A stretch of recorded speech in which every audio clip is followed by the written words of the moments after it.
La famille de Joseph Smith. Une famille pleine de foi. Joseph Smith est né le 23 décembre 1805 dans le nord-est des États-Unis. Son père s'appelait également Joseph.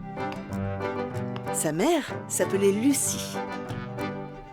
Il avait de nombreux frères et sœurs. Il venait d'une famille de fermiers. Ils croyaient en Dieu et s'aimaient les uns les autres.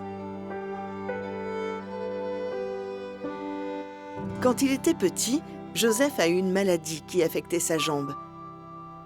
Cela lui faisait très mal. La famille de Joseph essayait de l'aider à se sentir mieux, mais sa jambe lui faisait toujours très mal.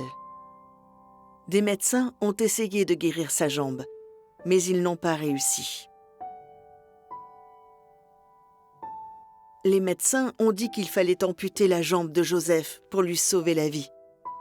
Mais sa mère s'y est opposée. Elle a demandé s'il y avait un autre moyen d'aider Joseph. Les médecins ont alors décidé d'enlever une partie de l'os de sa jambe. Joseph savait que ce serait douloureux, mais il avait la foi que Dieu l'aiderait. Les médecins voulaient donner de l'alcool à Joseph pour atténuer la douleur. Mais Joseph a refusé. Il voulait juste que son père le tienne dans ses bras. Joseph a demandé à sa mère de sortir. Il ne voulait pas qu'elle voie sa douleur lors de l'opération de sa jambe.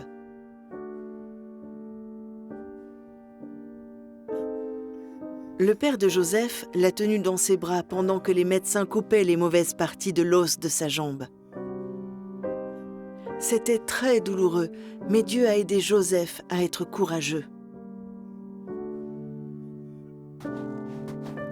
Après quelques années, la jambe de Joseph se portait mieux, mais elle lui faisait toujours mal quand il marchait. Plus tard, sa famille a déménagé dans l'État de New York. La famille de Joseph était pauvre. Ils travaillaient dur pour avoir assez de nourriture pour leur famille. Joseph était un bon garçon. Il était heureux, aimait rire et s'amuser. La famille de Joseph aimait Jésus-Christ. Ensemble, ils priaient et lisaient la Bible. Mais les parents de Joseph ne savaient pas à quelle église se joindre.